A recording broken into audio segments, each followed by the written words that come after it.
حضرت ابو ہریرہ رضی اللہ عنہ فرماتے ہیں کہ نبی صلی اللہ علیہ وسلم مسجد میں تشریف لائے، اس کے بعد ایک شخص آیا اور نماز پڑھنے لگا۔ نماز کے بعد اس نے آ کر نبی کریم صلی اللہ علیہ وسلم کو سلام کیا۔ آپ نے سلام کا جواب دے کر فرمایا کہ واپس جا کر دوبارہ نماز پڑھو، کیونکہ تم نے نماز نہیں پڑھی۔ چنانچہ اس نے دوبارہ نماز پڑھی اور واپس آ کر پھر آپ کو سلام کیا۔ آپ نے اس مرتبہ بھی یہی فرمایا کہ جا کر دوبارہ نماز پڑھو، کیونکہ تم نے نماز نہیں پڑھی۔ 3 مرتبہ اسی طرح ہوا۔ آخر اس شخص نے کہا کہ اس ذات کی قسم جس نے آپ کی بعثت حق پر کی ہے، یعنی حق کے ساتھ آپ کو نبی بنا کر بھیجا ہے، میں تو اس سے اچھی نماز پڑھنا نہیں جانتا، اس لیے آپ مجھے اچھی طرح نماز کی تعلیم دے دیجیے۔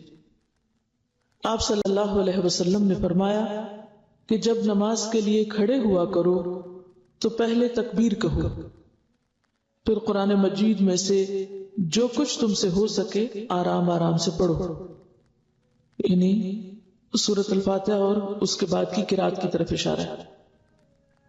اس کے بعد رکوع کرو اور اطمینان سے رکوع میں جاؤ، یعنی جلدی نہ کرو۔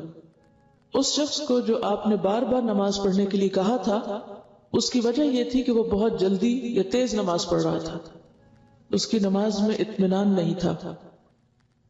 پھر سر اٹھاؤ اور پوری طرح کھڑے ہو جاؤ، پھر جب سجدہ کرو تو پوری طرح سجدے میں چلے جاؤ، پھر سجدے سے سر اٹھا کر اطمینان سے بیٹھ جاؤ، دوبارہ پھر اسی طرح سجدہ کرو۔ یہی طریقہ نماز کی تمام رکعتوں میں اختیار کرو۔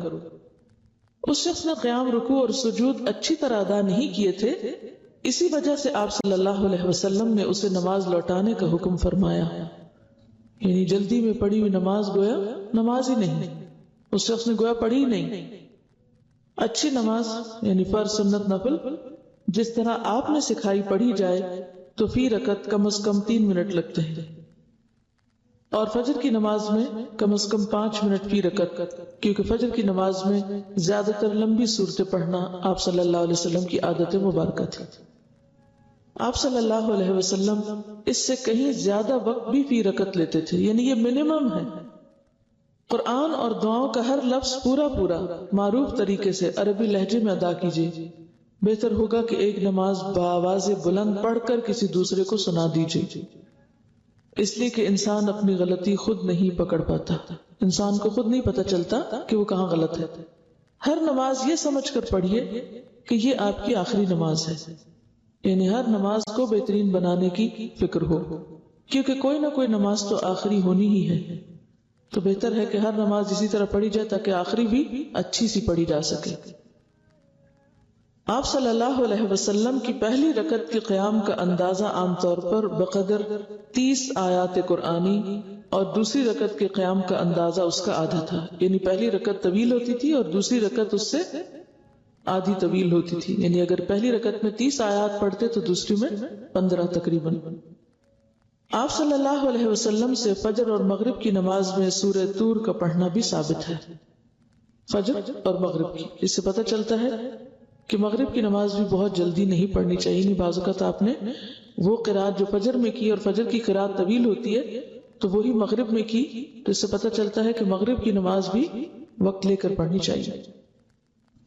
آپ اپنی نماز کا جائزہ اس حدیث کی روشنی میں ضرور لیجئے، کیونکہ نماز مسنون طریقے سے نہ پڑھی جائے تو وہ منہ پر مار دی جاتی ہے۔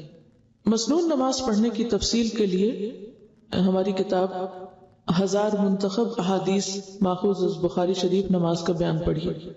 یہ انہوں نے بخاری کا ترجمہ لے کے اس میں سے ریپیٹیشن نکال کر ایک کتاب اردو میں چھاپی ہے، اچھی مفید کتاب ہے، کوئک ریفرنس کے لیے سب کے لیے وہ اچھی ہے انشاءاللہ۔ الہدا کی سائٹ پر یہ کتاب موجود ہے، وہاں سے بھی آپ سن بھی سکتے ہیں۔ بہتر یہی ہے کہ آپ سن کر پڑھیں اس کو، کیونکہ اگر ہم نمازیں پڑھ بھی رہے ہیں اور درست طریقے پر نہیں پڑھ رہے، سنت کے مطابق نہیں پڑھ رہے، تو ویسے ہی گویا نہیں پڑھ رہے۔ اور نماز تو وہ چیز ہے جس کا سب سے پہلے حساب ہوگا قیامت کے دن، اور جب تک کوئی نماز کے پرچے میں پاس نہیں ہوتا وہ آگے نہیں جا سکے گا۔ یعنی یہ ہوم ورک صرف یہاں کا نہیں ہے، یہ تو آخرت کا بھی ہے، جس کے لیے سب کو تیاری کرنی چاہیے۔